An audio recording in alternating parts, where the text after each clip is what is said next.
नमस्कार भक्तांनो, श्री स्वामी समर्थ. आपल्या हिंदू धर्मामध्ये अधिक महिना अत्यंत पवित्र फलदायी मानला जातो.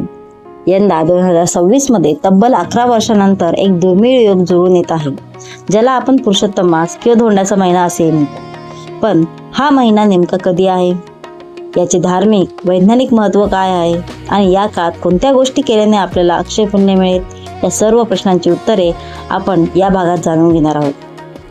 मित्रांनो, आपल्या मनात प्रश्न येतो की दर 3 वर्षांनी हा अधिक महिनाच का येतो.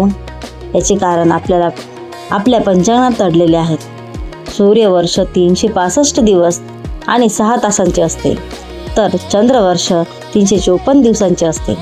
या दोन्ही वर्षांमध्ये दरवर्षी 11 दिवसांचा फरक पडतो.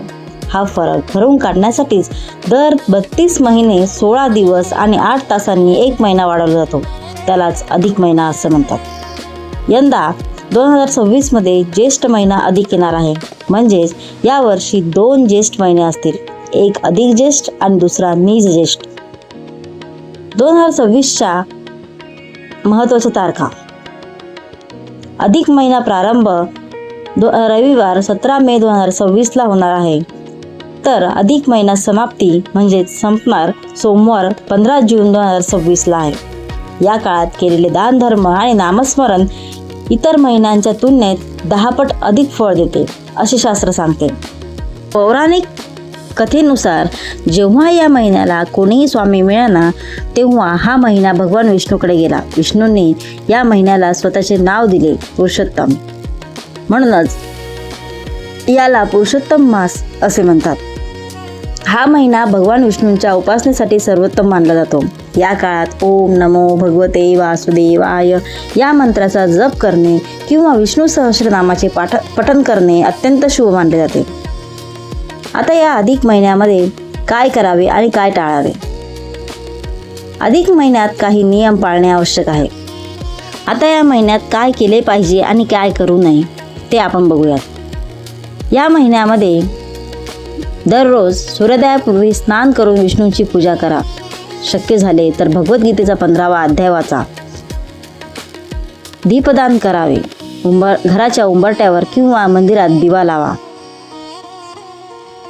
अन्नदान करा किंवा वस्त्रदान करा. गोरगरिबांना मदत करा.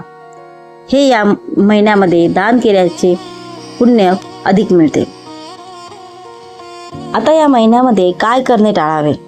हा महिना केवळ भक्तीसाठीच असल्याने यात मंगल कार्य वर्ज्य असतात, जसे की विवाह, मुंजा, गृहप्रवेश, नवीन वस्तू खरेदी करणे किंवा नवीन व्यवसायाचा प्रारंभ या काळात केला जात नाही. महाराष्ट्रात अधिक महिन्याला धोंड्याचा महिना असे म्हणतात. या काळात जावयाला विष्णूचे रूप मानून त्यांना घरी जेवायला बोलवले जाते. मुख्यत्वे अनारसे दान देण्याची प्रथा आहे. 33 या संख्येला या महिन्यात विशेष महत्त्व आहे. 33 अनारसे, 33 फळे, 33 वस्तूंचे दान केले जाते. यामुळे पितृदोष निवारण होतो आणि कुटुंबात सुख समृद्धी येते. 17 मे 2026 पासून सुरू होणारा हा पवित्र महिना आपल्या जीवनात सकारात्मकता आणण्यासाठी एक मोठी संधी आहे. केवळ बाह्य उपचारांपेक्षा अंतर्मनाने विष्णूंची भक्ती करा. सात्विक आहार घ्या. शक्य असेल तितकी गरजूंना मदत करा. मित्रांनो, अधिक महिना हा केवळ दानधर्माचाच नाही, तर कृतज्ञता व्यक्त करण्याचाही महिना आहे. या पवित्र काळात भगवंतांची सेवा करताना आपल्या आयुष्यातील जिवंत दैवत म्हणजेच आपल्या आईचा सन्मान करणे अत्यंत भाग्याचे मानले जाते. महाराष्ट्रात अधिक महिन्यात आईची खण नारळाने ओटी भरण्याची एक सुंदर परंपरा आहे. आई हे साक्षात लक्ष्मीचे रूप असते आणि तिची ओटी भरून आशीर्वाद घेतल्याने घरात अखंड सुख शांती लाभते, अशी श्रद्धा आहे. मुलीने आईची ओटी भरावी. तर ओटी कशी भरायची ते आता बघूयात. अधिक महिन्यातील कोणत्याही शुक्रवारी किंवा मंगळवारी आईची ओटी भरण्यासाठी उत्तम दिवस मानला जातो, कारण शुक्रवार आणि मंगळवार हा देवीचा वार मानला जातो. ओटी भरण्यासाठी एक नवीन साडी किंवा खण, पीस, तांदूळ, श्रीफळ, नारळ, हळदी कुंकू आणि विड्याची पाने असे तुम्ही आणू शकता. म्हणजे सुवासिनीचं लेणं तुम्ही आईला देऊ शकता.